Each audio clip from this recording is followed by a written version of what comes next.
In the beginning, Yahuwah made the heavens and the earth.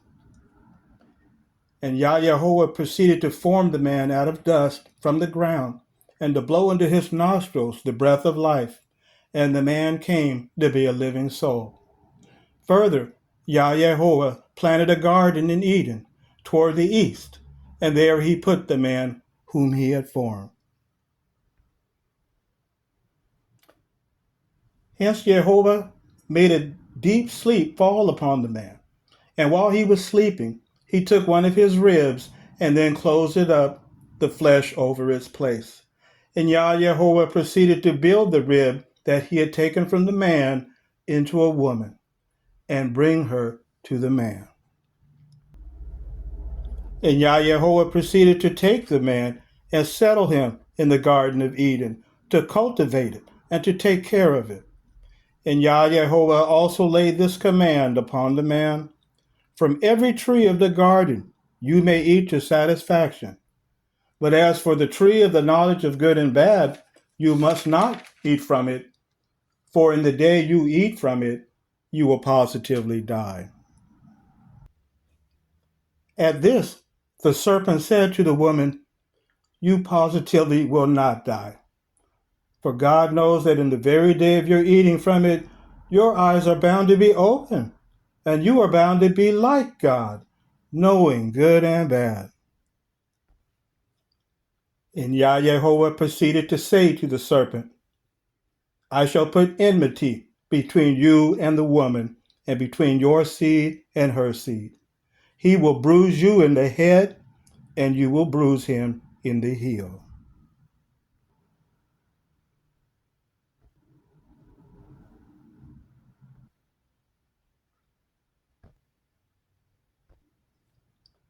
After that, Yahuwah said to Noah, go, you and all your household, into the ark, because you are the one I have seen to be righteous before me among this generation. For in just 7 days more I am making it rain upon the earth 40 days and 40 nights, and I will wipe every existing thing that I have made off the surface of the ground. And the downpour upon the earth went on for 40 days and 40 nights.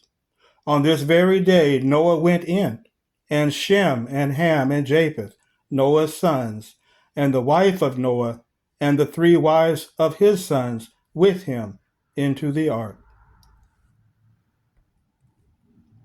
And Yahuwah proceeded to say to Abram, go your way out of your country and from your relatives, and from the house of your father, to the country that I shall show you. And I shall make a great nation out of you, and I shall bless you, and I will make your name great, and prove yourself a blessing. And I will bless those who bless you, and him that calls down evil upon you I shall curse. And all the families of the ground will certainly bless themselves by means of you. And it must occur that if you will without fail listen to the voice of Yahuwah your God, by being careful to do all his commandments that I am commanding you today, Yahuwah your God will also certainly put your high above all other nations of the earth, and all these blessings must come upon you and overtake you, because you keep listening to the voice of Yahuwah your God. And all the peoples of the earth will have to see that Yahuwah's name has been called upon you, and they will indeed be afraid of you. And it must occur that if you will not listen to the voice of Yahuwah your God, by taking care to do all his commandments and his statutes that I am commanding you today, all these maledictions must also come upon you and overtake you. Now during that time, the servants of Nebuchadnezzar, the king of Babylon, came up to Jerusalem, so that the city came under siege. And Nebuchadnezzar, the king of Babylon, proceeded to come against the city, while his servants were laying siege against it. And he took into exile all Jerusalem, and all the princes, and all the valiant mighty men. 10,000 he was taking into exile, and also every craftsman and builder of bulwarks. No one had been left behind except the lowly class of the people of the land.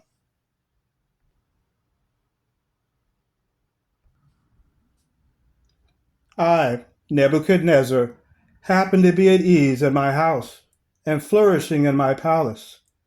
There was a dream that I beheld, and it began to make me afraid.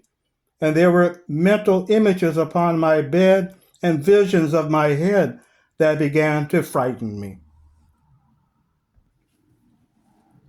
Then Daniel said, "This is the interpretation of the dream, O king.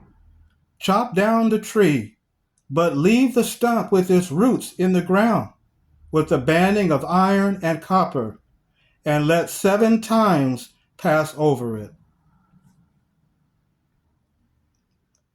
Daniel wrote down the dream. He recorded a complete account of the matter. Then the man clothed in linen said to Daniel, "Seal up the words and keep them secret until the time of the end."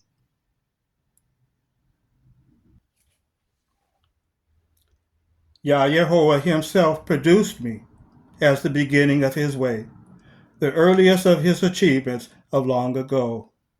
From time indefinite I was installed, from the start, from times earlier than the earth, before the mountains themselves had been settled down, ahead of the hills, I was brought forth as with labor pains. Then I came to be beside him as a master worker, and I came to be the one he was specially fond of day by day, I being glad before him all the time, being glad at the productive land of the earth, and the things I was fond of were with the sons of men.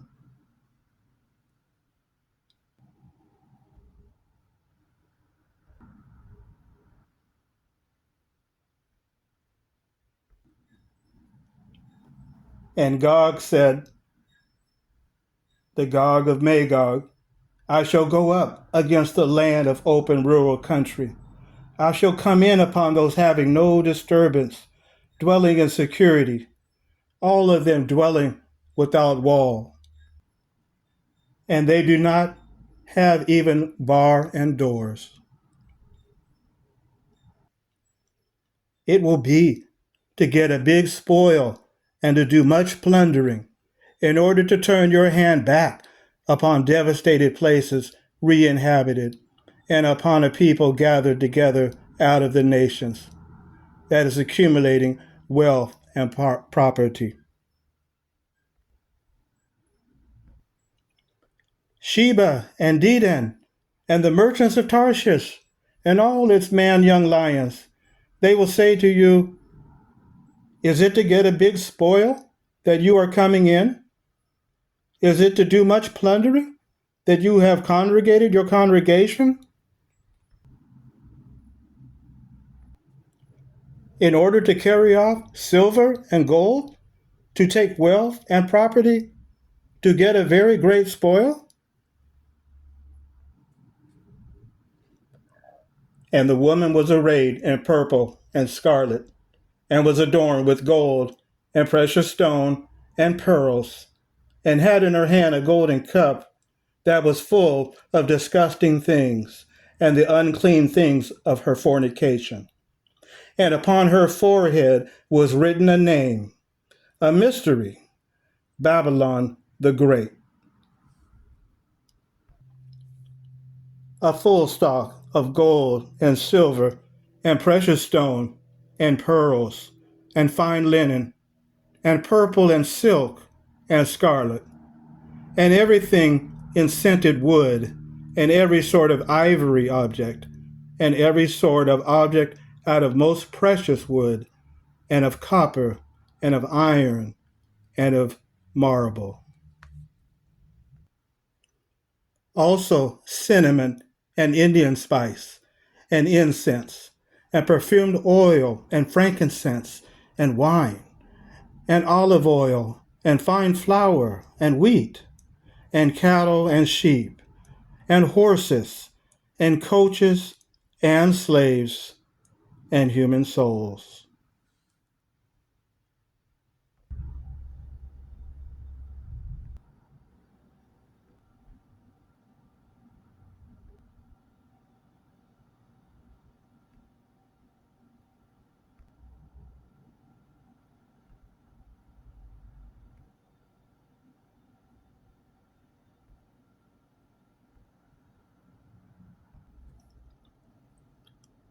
Yahshua looked down from the right side of the heavenly throne, and he could see how they fell by the edge of the sword,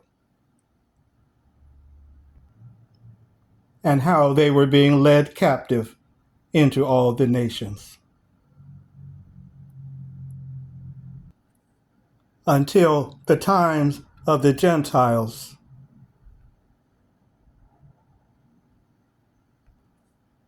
are fulfilled.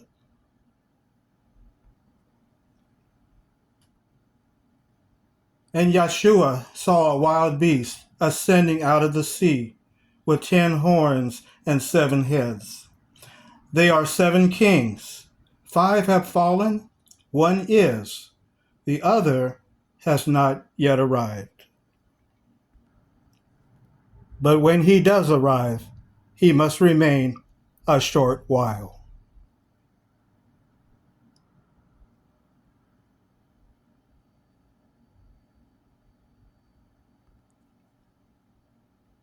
The wild beast, it misleads those who dwell on the earth because of the signs that it was permitted to perform.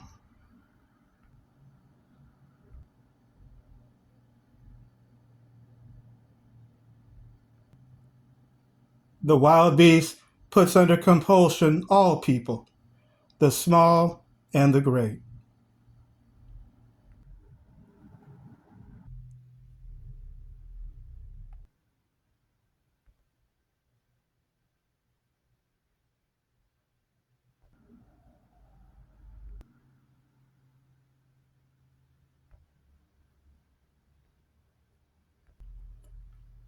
The rich and the poor, and the free and the slaves.